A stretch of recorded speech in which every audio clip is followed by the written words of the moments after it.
Ini adalah sebuah kisah. Sebuah kisah perjalanan hidup seorang pria dengan topi jeraminya. Dan dengan topi jerami itu ia bertualang mengarungi lautan buas melawan siapapun, baik itu manusia maupun raksasa. Bahkan saat dia tidak punya kesempatan untuk menang melawan musuh yang kuat, dia tetap berdiri tegak dan tidak akan lari dari pertempuran. Dia mungkin bukanlah Omega dari cerita manga dan anime ini, tapi dialah sang Alpha, sang raja bajak laut abadi, Goldie Roger.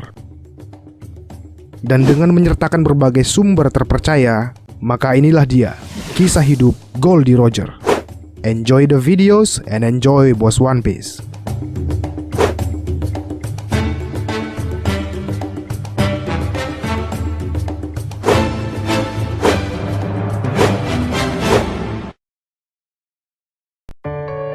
Goldie Roger lahir pada tanggal 31 Desember di Kepulauan Polestar, tepatnya di kota Locktown, East Blue.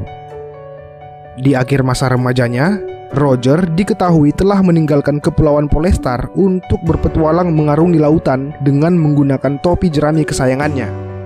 Dan pada saat remaja itu pula, di pantai Locktown, dia bertemu dengan seorang pria yang bernama Silver Relic, seorang pria sebatang kara yang rumahnya baru saja terbakar. Dan karena ia tidak punya tempat tinggal, lantas Relic mencuri sebuah kapal untuk tempat tinggalnya.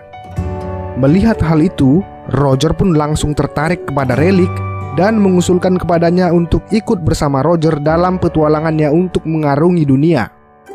Awalnya Relic menolak, tapi entah bagaimana kelanjutannya, saat Roger mengklaim bahwa pertemuan mereka kala itu adalah sebuah takdir, Relic pun mengikuti perkataan Roger dan keduanya pun berangkat mengarungi lautan East Blue.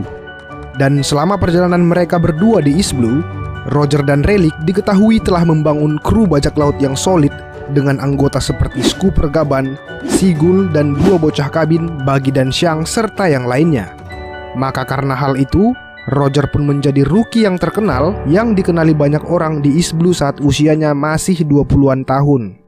Tetapi ketika ia berusia 49 tahun, Roger diketahui telah mengidap penyakit fatal yang tidak bisa disembuhkan dan ia tentu sangat menderita akibat penyakitnya itu. Mengetahui bahwa hidupnya tak akan lama lagi, Roger pun lalu memutuskan untuk mewujudkan mimpinya mengelilingi dunia dengan mencapai pulau terakhir di Grand Line. Dan tak lama setelah itu, mereka pun lalu bergerak menuju Rivers Mountain untuk menyeberang menuju Grand Line. Sesampainya di pintu masuk Grand Line, tepatnya di Twin Caps, mereka bertemu Crocus, salah satu dokter yang paling terkenal di dunia pada saat itu. Dan saat mereka mengetahui kehebatan Crocus yang dapat mengurangi penderitaan penyakit Roger untuk sementara waktu, mereka pun lalu menawari Crocus untuk bergabung menjadi nakama sebagai dokter kapal Roger. Crocus pun menerima tawaran itu dengan syarat bahwa ia ikut berlayar juga karena untuk mencari kelompok bajak laut Rumbar yang telah meninggalkan Labun 24 tahun sebelum itu. Dan setelah berhasil merekrut Crocus, mereka kemudian bertemu dengan Kozuki Oden dan dua pengikut setianya, yaitu Inuarashi dan Nekomamushi. Dan dalam pertemuan mereka itu, Kozuki Oden pun lalu memutuskan untuk ikut bertualang bersama bajak laut Roger dengan membawa Inuarashi dan Nekomamushi ikut dalam petualangan Roger dengan menjadi nakamanya. Di dalam petualangannya di Grand Line, Roger diketahui telah melawan banyak bajak laut kuat. Hal ini diketahui dari perkataan Raul yang adalah seorang bartender langganan Roger, menyebutkan bahwa Roger sudah bertarung melawan bajak laut kuat seperti Giant Killer yang kepalanya dibelah oleh Roger, disusul oleh King Eric Dow dan penembak jitu Silver serta Gauns bersaudara, semua dikalahkan Roger dalam tempo pertarungan singkat. Lalu suatu ketika dalam perjalanan mereka di Grand Line, tepatnya di sekitar daerah Pulau Jaya, logpost mereka pun menangkap sinyal medan magnet yang kuat yang berasal dari atas langit. Disinilah kemudian mereka mencoba untuk memanfaatkan knock upstream untuk bisa naik ke Pulau Langit, dan mereka pun berhasil mencapai Pulau Langit dan sampai di Skypiea. Di sana mereka berteman dengan Gunval, seorang dewa di Skypiea saat itu. Bahkan entah bagaimana, mereka kemudian menemukan lonceng emas Shandia yang tersembunyi di suatu tempat yang tinggi di atas awan. Dan tak hanya itu, mereka pun juga menemukan Poneglyph yang berada di bawah lonceng emas itu. Lalu kemudian Kozuki Oden yang merupakan seorang keturunan keluarga pembuat batu Poneglyph yang mampu membaca tulisan di poneglyph itu kemudian membicarakan isi tentang poneglyph yang mereka temukan itu kepada seluruh kru, di mana isinya bercerita tentang informasi sejarah dunia dan Great Kingdom pada abad kekosongan. Dan entah bagaimana ceritanya, Roger pun lalu mendengar suara dari poneglyph yang mengatakan beberapa hal tentang sejarah dunia. Mengetahui bahwa ia mampu mendengar dan memahami apa yang dikatakan oleh poneglyph, Roger pun penasaran lebih jauh tentang rahasia sejarah dunia dan meminta Kozuki Oden untuk membuat tulisan kuno poneglyph di sebelah poneglyph itu. Roger pun memerintahkan Kozuki Oden untuk membuat sebuah tulisan yang berkata bahwa Roger pernah ke Pulau Langit dan akan menyampaikan isi pesan poneglyph itu ke seluruh dunia. Setelah mereka selesai di Skypiea, mereka pun melanjutkan perjalanan mereka dan diketahui mereka pernah ke Pulau Long Ring Long dan kemudian ke Water 7. Dan di Water 7, mereka kemudian bertemu dengan ahli pembuat kapal yang bernama Tom. Tom yang percaya akan tekad Roger untuk menjadi raja bajak laut, kemudian merasa terhormat untuk membuatkan Roger sebuah kapal hebat yang terbuat dari kayu langka dan sangat kuat, yang berasal dari pohon kayu Adam. Dan setelah itu, Tom pun berhasil menyelesaikan kapal yang diberikannya untuk Roger, dan Tom menamai kapal itu Oro Jackson. Bersama Oro Jackson, bajak laut Roger pun berlayar dan sampai di Sabaudi. Di sana, mereka pun melapisi kapal mereka untuk bisa berlayar ke Pulau Manusia Ikan. Namun sesaat sebelum sampai di Pulau Manusia Ikan, Roger pun kembali diperlihatkan dengan kemampuannya dalam mendengar suara goib Voice of All Things. Tentu telah kita tahu saat itu Roger mendengar suara Raja Laut yang sedang memperhatikan mereka. Dan sontak para Raja Laut itu pun terkejut terheran-heran mengetahui bahwa ternyata ada manusia selain Poseidon yang mampu berkomunikasi dengan mereka.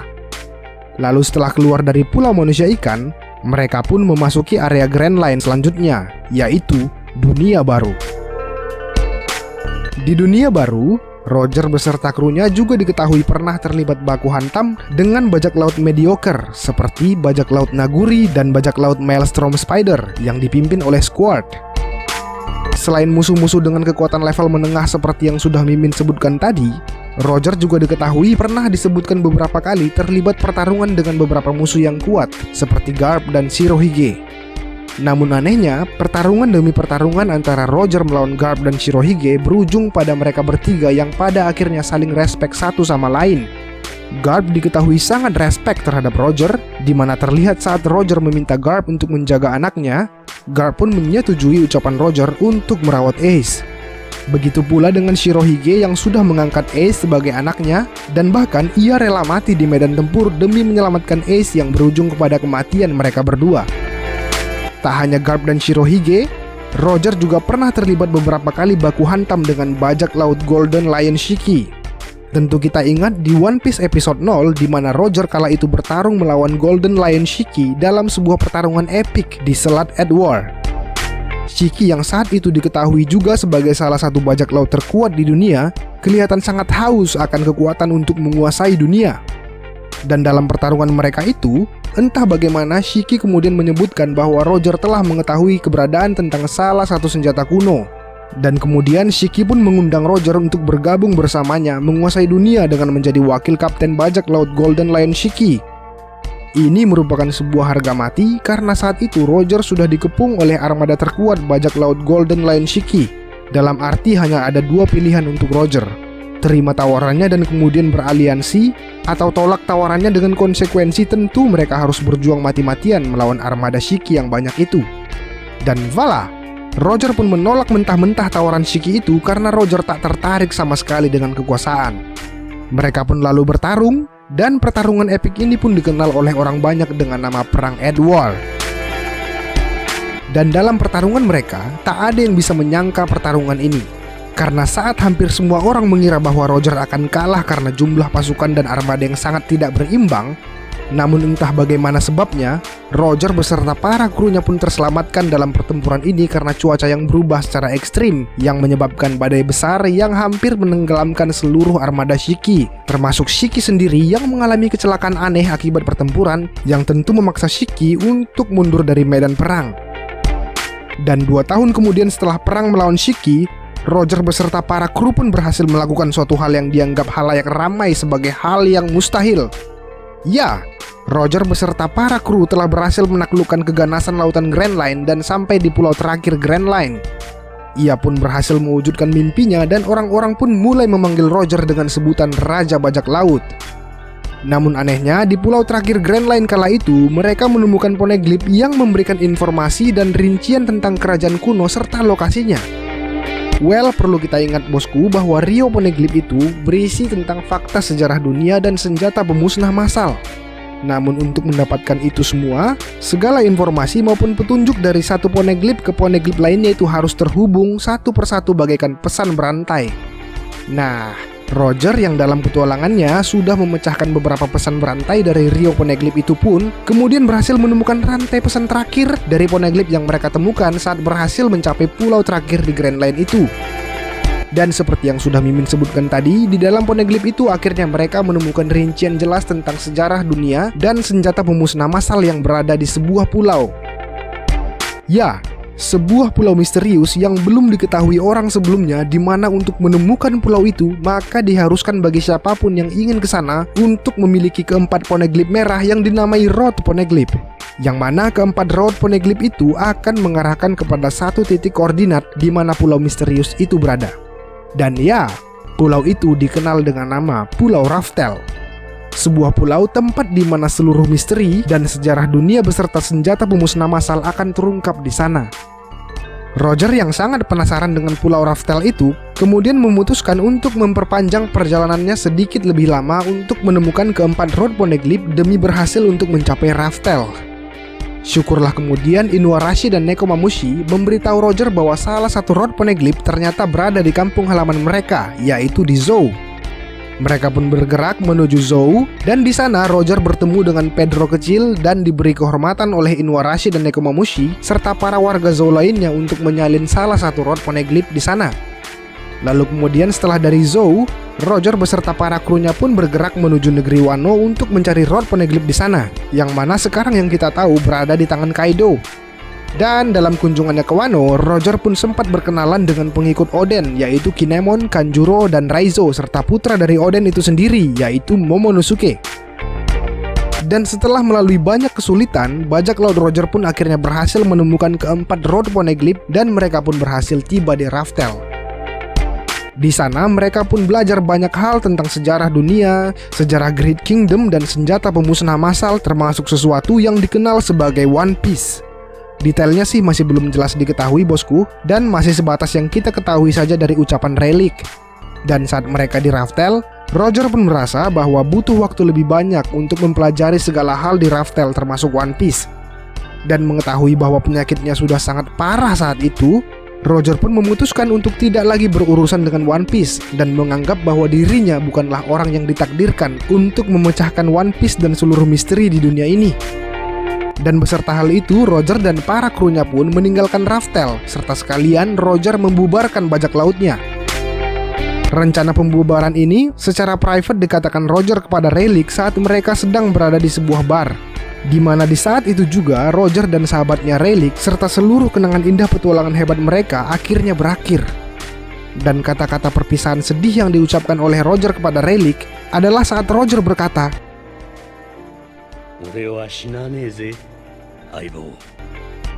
ya, terlihat sekali memang semangat Roger untuk hidup masih sangat kuat saat mengucapkan kata-kata itu kepada Rayleigh. Dia sepertinya masih ingin hidup lebih lama lagi dan berjuang keras untuk melawan sakitnya. Dan menjelang tahun-tahun terakhir hidupnya, Roger pun seperti yang sudah kita tahu pernah mengunjungi Pulau Baterilla di South Blue. Di sana, Roger bertemu seorang wanita muda bernama Portgas di Road, dan dalam pertemuan mereka, kedua insan itu pun saling tertarik dan jatuh cinta satu sama lain. Dan setelah beberapa saat menikmati indahnya cinta bersama sang kekasih, Roger pun memutuskan untuk pergi dari pulau itu serta meninggalkan Rogue di sana. Hal ini tentu wajar bagi Roger yang mana saat itu ia adalah seorang raja bajak laut. Tentu tak boleh terlalu lama berada di suatu pulau. Maklum bosku, saat itu ia adalah incaran bagi angkatan laut dan juga ancaman terbesar bagi pemerintah dunia akibat hal-hal yang ia ketahui di Pulau Raftel. Ditambah lagi, keselamatan Rogue kekasihnya pasti akan terancam jika ada yang mengetahui hubungan mereka. Apalagi saat itu Rock sudah diberikan benih kualitas super oleh Roger. Nah, hal inilah yang membuat Roger secara terpaksa harus meninggalkan kekasihnya serta anaknya Ace yang sedang berada dalam kandungan. Dan setelah meninggalkan pulau Baterilla dan kekasihnya di sana, Roger pun diketahui bertemu dengan Shirohige untuk yang terakhir kalinya. Sambil meminum sake, Roger pun menawari Shirohige tentang keberadaan lokasi Raftel. Nah, disinilah kita bisa melihat betapa hubungan Roger dan Shirohige bukan lagi seperti teman biasa, apalagi musuh. Ya iya dong bos, memberikan kepada rival secara cuma-cuma lokasi keberadaan One Piece tentu adalah suatu hal yang bodoh. Tetapi Shirohige bukanlah rival lagi bagi Roger, melainkan sudah seperti saudara baginya. Saudara yang sangat dipercayainya untuk meneruskan tekad Roger yang tertunda akibat penyakitnya kala ia di Raftel. Mendengar tawaran itu, dengan santai Shirohige pun menolak tawaran Roger itu. Karena bagi Shirohige, satu-satunya harta yang paling berharga baginya adalah keluarga, bukan One Piece. Satu hal sih yang jadi pembicaraan serius mereka kala itu, yaitu saat Shirohige bertanya pada Roger apa itu Will of D. Roger pun sepertinya menjelaskan hal itu secara terperinci kepada Shirohige. Dan setelah perjumpaannya dengan Shirohige, dunia pun dikejutkan oleh berita tertangkapnya Roger oleh Angkatan Laut. Sebenarnya sih Roger sendiri yang menyerahkan dirinya, bukan tertangkap Angkatan Laut. Lantas kenapa Roger di media pemberitaan ditulis tertangkap Angkatan Laut? Ya, semua adalah karena hoax yang dibuat pemerintah dunia, yang harapannya agar seluruh dunia melihat seakan-akan kekuatan Angkatan Laut itu kuat karena bisa menangkap Raja Bajak Laut. Padahal sih kan cuman hoax. Dan setelah menyerahkan dirinya kepada Angkatan Laut, Roger pun ditahan dalam sebuah ruang tahanan yang belum diketahui jelas lokasinya, apakah itu Impel Down atau di Marineford. Lalu dalam masa-masa penahanannya sebelum dieksekusi, Monkey D. Garp pun sempat mengunjungi Roger dan mereka pun berbicara secara serius dan private tentang masalah keluarga Roger. Ya, Roger dengan sungguh-sungguh memohon kepada Garp agar Garp bersedia merawat anaknya kelak ketika ia lahir. Dan seperti yang kita tahu, Garp pun mengiyakan kata-kata Roger untuk merawat anaknya kelak. Lalu kemudian tibalah saatnya hari eksekusi bagi Roger. Locktown yang merupakan tempat kelahiran Roger kemudian pun juga menjadi tempat kematian Roger. Ya, Locktown, kota awal dan juga kota akhir bagi sang Raja Bajak Laut Goldie Roger. Dan waktu ia berjalan di tengah-tengah halayak ramai saat hari eksekusinya itu, tak ada terlihat sedikit pun wajah ketakutan di wajah Roger. Ia tetap terlihat berjalan tegak menuju puncak menara tempat ia akan dieksekusi. Dan saat detik-detik ia hendak akan dieksekusi, disinilah momen epik dimulai, yakni saat salah satu penonton menanyakan kepada Roger tentang harta karunnya. Sontak Roger pun dengan gagahnya menjawab, "Ore no zaihou ka? Hoshikira kurete yaru. Sagase! Kono yo no subete o soko ni oite kita." Lalu kemudian tombak tajam eksekusi itu pun menghujam jantungnya. Dan pada saat itu juga, sang Raja Bajak Laut Goldie Roger yang saat itu berusia 53 tahun akhirnya meninggal.